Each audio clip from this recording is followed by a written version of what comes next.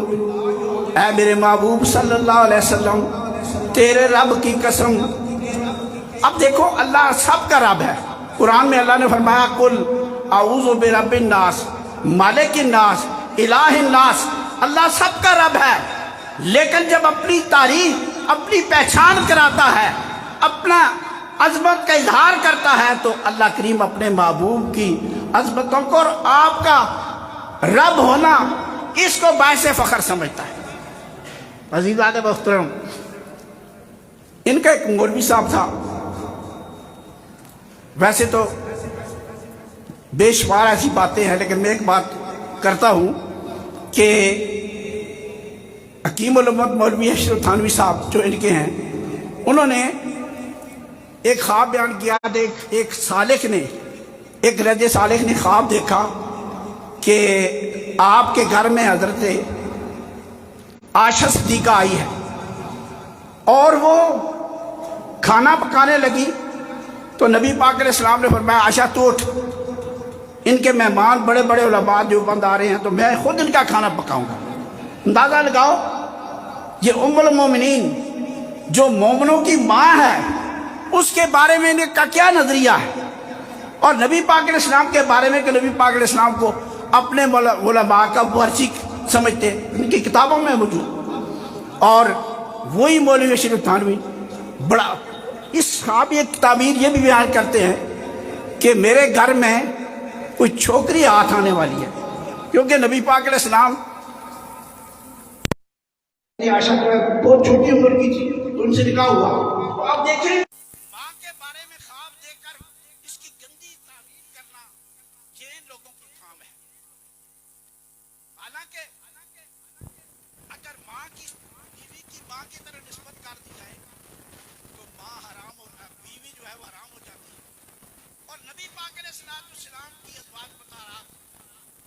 کی طرف اگر ایسی نسبت کی جائے تو ایمان ضائع ہو جاتا ہے. یہ لوگ ایمان سے بھی خالی ہیں اور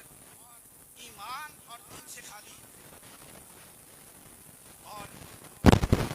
یہی نہیں، مولوی فضل الرحمان کا والد آپ شاید سنا ہوگا، مولوی محمود صاحب، مفتی محمود صاحب جب زراعت کے وزیر اعلیٰ بنے تو انہوں نے شادی کر لی. نئی ان کی کمائی سے ایک ملا پیدا ہوا جس کا نام ہے عطاء الرحمان. تو یہ انہوں نے اس دور میں جب زراعت کے وزیر اعلیٰ بنے تو انہوں نے اس دور میں 25 سال کی لڑکی سے نکاح کیا اور استقبال کے لیے یہ حسن ابدال سے لے کر نوشہرہ تک انہوں نے جلوس نکالا اور اپنے گلے میں ڈھول ڈال کے جلوس نکالا. اور ہمیں کہتے ہیں یہ میلاد شریف کے موقع پر یہ رقص کرتے ہیں، میلاد کا رقص کرتے ہیں، یہ ناچ گانا. آپ میلاد کو ناچ گانا قرار دیتے ہیں. اور آپ کے بلوانے کو اگر وزارت اعلیٰ ملی ہے تو آپ اس کے لیے رقص کرتے ہوئے آپ نے گلے میں ڈھول ڈالے. اصل میں بات یہ ہے کہ برباد گلستان کرنے کو ایک ہی الو کافی ہے. برباد گلستان کرنے کو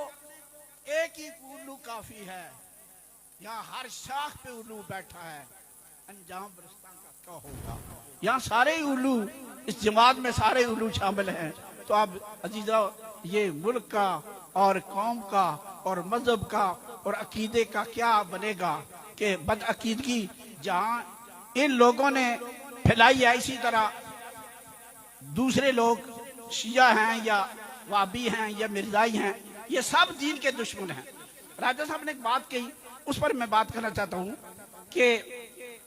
حضرت ابو بکر صدیق رضی اللہ تعالی عنہ کے بارے میں آپ نے خطبہ ارشاد فرمایا تو اس میں آپ نے لوگوں سے فرمایا کہ لوگوں جانتے ہو کہ سب سے بڑا شجاع کون ہے؟ صحابہ نے کہا یا حضرت آپ ہیں. آپ نے فرمایا میں نہیں، میرے سے بڑھ کر حضرت ابو بکر صدیق ہیں کہ وہ جو آپ نے واقعہ بتایا کہ سارے دشمن ایک طرف اور ابو بکر صدیق ایک طرف، اور آپ نے نبی پاک علیہ السلام پر ان دشمنوں نے حملہ کیا تو ابو بکر صدیق اس کھاڑے میں داخل ہوئے اور ان کو سب کو ہٹایا اور نبی پاک علیہ السلام کو بچایا اور پھر اپنی جان کو پھنسایا. تو عزیزان محترم یہ اتنی بڑی دلیل ہے حضرت ابو بکر صدیق کی صداقت کی کہ حضرت علی رضی اللہ عنہ خود گواہی دے رہے ہیں کہ حضرت صدیق اکبر سب سے بڑے شجاع ہے اور نبی پاک علیہ السلام کی ذات پر سب سے پہلے اپنی جان قربان کرنے والے ہیں.